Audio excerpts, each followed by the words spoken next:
Hey guys, Louis Dangle here from Give Me Sport, and I'm joined by a very special guest. He's SmackDown Zone, Karrion Kross. Karrion, how you doing? Very, very well. How are you today? I'm good. I'm good. Really excited to talk to you. I think you've had a very interesting journey, particularly over the last, what should we say, 18 months, 2 years, and I'm sure for you it's been quite a roller coaster as well. Yeah, you could say that. So obviously you're now back in WWE, which is fantastic news. I think a lot of people were quite excited when you turned up on SmackDown in that big way. Did you always, from like the moment you were released, was that a goal of yours to make it back? I was open to it. I was definitely open to it under circumstances that would definitely be more mutual. But yeah, here we are. And I think for me anyway, your debut or kind of re-debut was quite a significant one, particularly for Triple H. I think that obviously the way you were handled the first time around, a lot of things were changed, for example, about your character, your presentation. You were separated from Scarlett, for example, whereas I think when you came in with Triple H, it was like, okay, this is NXT version or similar along those lines of Karrion Kross. Did you feel that way? And do you feel that almost Triple H used you as an example to show people, all right, this is the direction we're going to go down, and this is how I'm going to handle people who have done things in NXT sort of along that similar path and not change them? I don't know if the deliberate intention was to use us as the example, but I've heard a lot of people say that. I'm aware of it. My feeling on the subject was just that he was so familiar with our work and our presentation, and even what we did before WWE. He had a really good understanding of how we could be potentially showcased and how people would enjoy that showcase. I think that my feeling with Triple H has always been he finds a middle ground between what you're very good at and what people want to see out of you, not necessarily just what you want to do. He knows what is best for the programming. And that's kind of just where we fell into all of it. And one thing that I just even then just noticed that you were saying when you were speaking about yourself coming in, you were saying we, for example. He knows what we are about. He knows, obviously, you friends yourself and Scarlett and the act that you guys have together. How important is it for you to have been placed with her, for example, in NXT and then again in WWE? Would it have been perhaps a deal breaker for you if, for example, Triple H said, hey, we'd like to bring you back, but on your own? Is Scarlett that important to your act that you think, no, we've got to come as a package deal? Yes and no, because she was hired in WWE a couple months before I was initially in NXT. And we were both ready, able, and willing to work separately. This was just an idea and concept that I had pitched to them initially upon my arrival with the company the first time around. And we thought it would be a very unique idea and presentation because it wasn't being done. And we've always been about trying to introduce new concepts and ideas to the program for you guys to diversify the program. You know, if everyone feels too much alike and the programming feels too much alike, match to match, segment to segment, it can feel redundant like any TV show. So that was what the original intention was for introducing the two characters together. It's, to me, when you ask me how important is it to me, personally, not that important. To the both of us, it's about delivering on what the fans want to see. Sure. We very much are, we make our decisions based on what we feel like people want to see out of us as performers. And because the presentation was presented to people and it was received very well, we thought the right thing to do would be to follow up on that and provide continuity. So I wouldn't say it would be a deal breaker, but I would have to be presented with an idea or a concept that I was positive that people wanted to see, because we've been told for many, many, many months by thousands of people in person at meet and greets, at restaurants, at gyms, in the airports, everywhere we go, people were like, we really wanted to see you guys together. So my rule of thumb as a performer has always been to listen to your audience. They're telling you what they want. So it was a no-brainer to give that to people. That's what they wanted to see. So we were ready and willing to get back on the saddle and pay that off.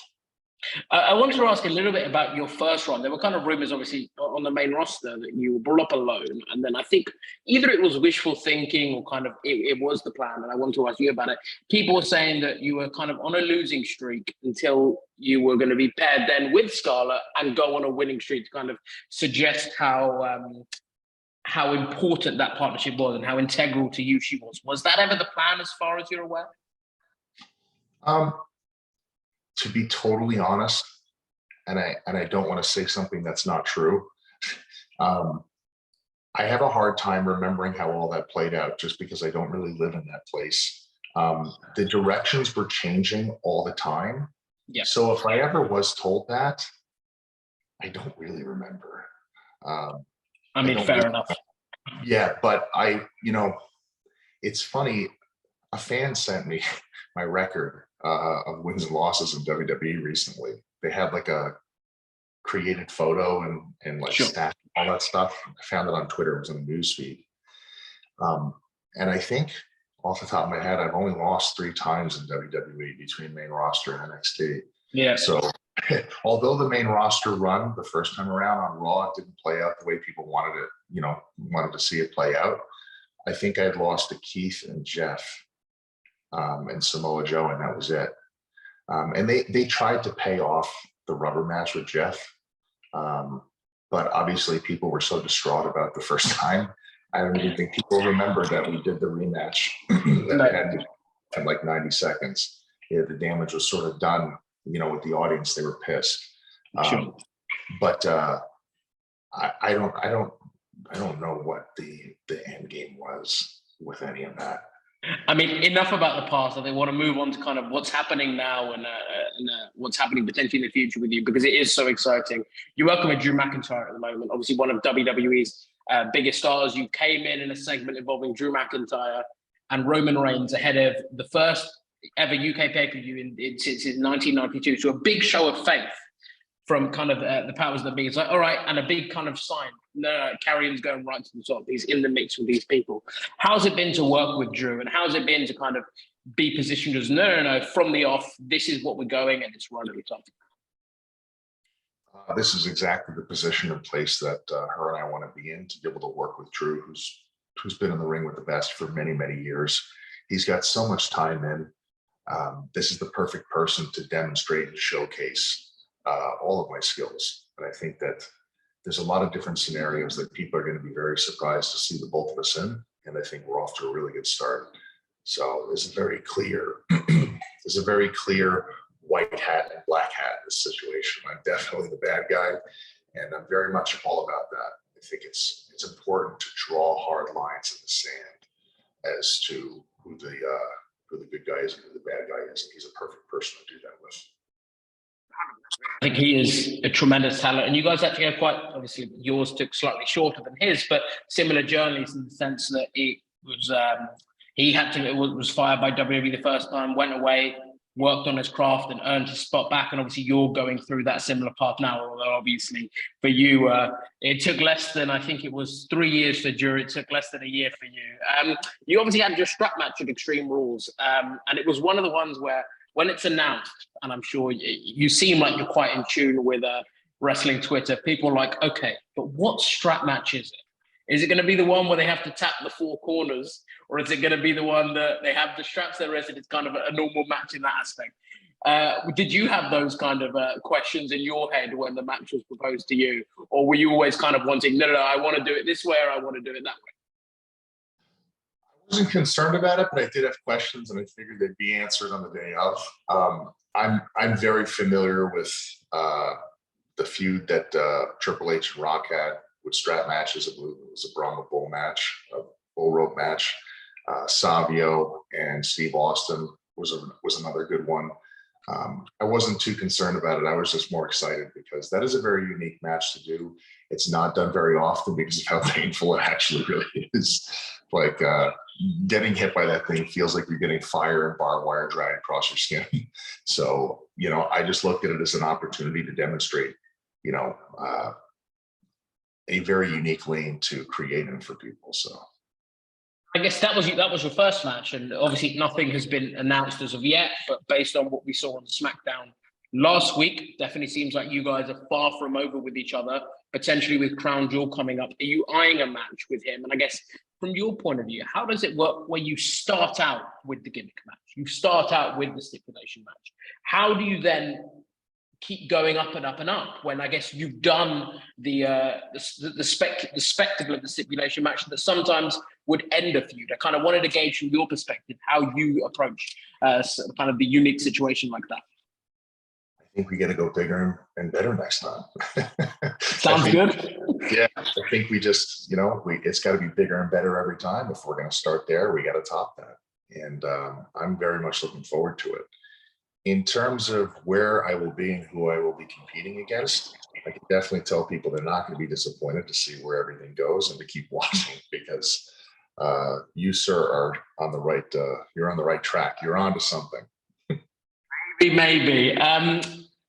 I mean, I want to ask, and I think it's so important as well to not get bogged down in the past, like you mentioned, but to think about the future. I wanted to ask you, come, I don't know, 2027, 5 years' time, where do you see Karrion Kross? As WWE Undisputed Universal Champion, without question. Wow. That's something you're actively not even hoping happens. You think guaranteed it's going to happen? Absolutely. This is the exact mentality I had getting involved with the company the first time around when I was hired in NXT.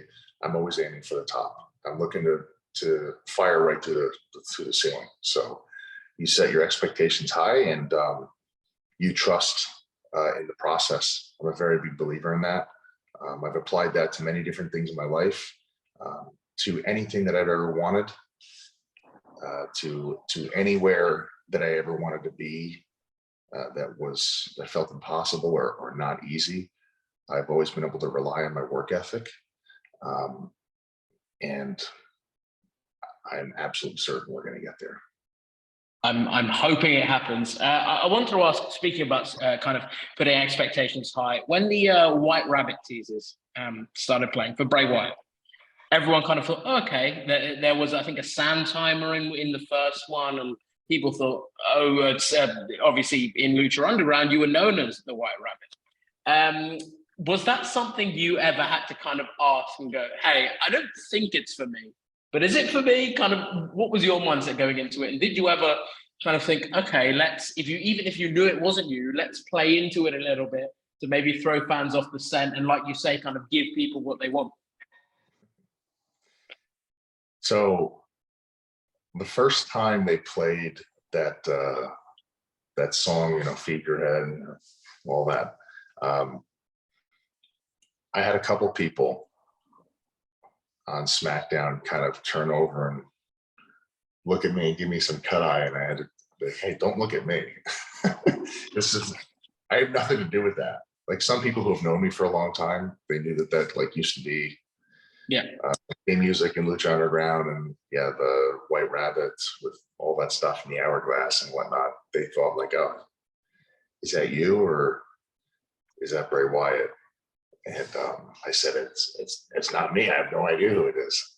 And then as weeks went by, I had people in my family and personal friends call me being like, stop working us. You always work us. You never tell us. Just for once, tell us that it's you. And I would be like, I swear to God, I'm not working you. This has nothing to do with me. And they're like, you're lying. That's you. They were some people were very, very, very positive that this was some big elaborate scheme of mine. I was like, for once, it's really not. So I was hoping it was Bray Wyatt the entire time, and sure enough, we all of us got in the end what we really wanted. It really was him. And, it was a very cool thing. I was flattered. You know what I mean? I was flattered that people thought it was me. To be remembered for some of my earlier work is always really cool. Sure. But it was a very, very funny period for me personally. So it was very, very interesting. It was very fun to watch play out. It really was. And a lot of people have been talking about a potential Wyatt 6 faction, and but both yourself and Scarlett's names have been thrown out as potentials for that group. Would that be something that interests you, or are you kind of enjoying, I guess, being on your own with Scarlett, doing your own thing, or are you thinking, hey, like you said earlier, if it's something the fans want, why not do it? Well, you got me there. If the fans really want that, it would be something I would completely consider. So, I guess man of the people, carrying Cross. We'll have to see how things play out. Awesome. And before I let you go, there's one thing I wanted to ask, and something I've been asking a lot of people, and I think it's so interesting, and it generates a lot of debate. But Mount Rushmores is something that spoken about a lot in wrestling. And I wanted to ask you for your kind of Mount Rushmore, either think people that meant something personally to you and shaped who you are now, or who you just think are the greatest of all time. So kind of who would be your 4 people on the Mount Rushmore? This changes every time. Every time someone asks me, it changes. And the reason is like, I personally don't have a Mount Rushmore at all, but for the sake and the fun of the question, I'll attempt to answer it. I appreciate you playing ball with me. Yeah, in the context of people that had like a major impact on my perception and perspective of wrestling, it's going to be very all over the place, so get ready. I'm going to say the very first person we got to put on there would be Ultimate Warrior. And the reason being is because when I was a little boy, he was the person that jumped out off the screen to me.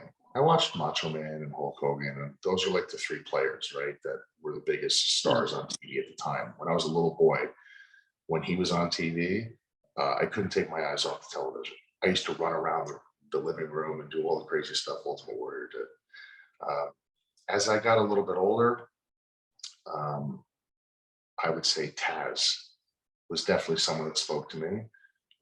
Once my family got me involved with amateur wrestling, catch wrestling, and combat sports, I began to like watch wrestling and observe wrestling very differently. And when I saw a lot of the Greco-Roman and judo and freestyle stuff that Taz was doing in the ring, I thought, oh, wow. It just spoke to me. It hit me very differently. The next person I'd probably say is Brian Pillman. Wow. And I would say Brian Pillman because everyone has all these preconceived notions about what they're watching, what's real and what's not, what's legit, what's not legit. I remember being a teenager and they were so positive they knew what they were watching. They were in on it. They were playing Booker from the couch. When Brian Pillman was on TV, everything he said and did was real. And that is an incredible thing that you cannot teach anybody to do. That has to be in them. I mean, even to this day, as like a grown man, I go back and I watch stuff. I don't know what was a work and what wasn't. And I love that. I don't want to know. I love it for I would say the fourth person, on that Mount Rushmore for me would be Triple H, because he's essentially the person who's given me the opportunity to demonstrate things that I was so sure of and so positive since I was a little boy that I knew I would be able to do. So personally, those are my 4. I think it's definitely interesting to take it down the path of, when people hear that question, they often think, right, who was at the top of the card when I was growing up? It's The Rock or Stone Cold. But I think for you, it's definitely nice you've taken it down the path of people that have shaped you into the person that you are now. But and listen, Karrion, it's been an absolute pleasure to speak to you today. Definitely, your journey is one that I think people can I guess take as inspiration, that although things don't work out, everything will hopefully work out in the end. And it's nice to see you flourishing in WWE at the moment. And hopefully we'll all see you over here in the UK at the end of this month in Glasgow, and then potentially as well in Saudi Arabia at Crown Jewel. I'll put the links to both of those and kind of where you can get information, tickets for the UK event as well in the description. But before I let you go, sir, I just wanted to give you the opportunity. Anything you want to draw people's attention to or promote? Just keep watching SmackDown. That's all I can tell you. Keep watching SmackDown. Follow me on social media at Real Killer Cross, Instagram, Twitter, killercross.com. Keep watching WWE. I'm going to be putting out the best work of my career every single Friday. And we are very, very, very much looking forward to seeing that. Karrion, thank you. It's been an absolute pleasure. Thank you. Thank you for having me.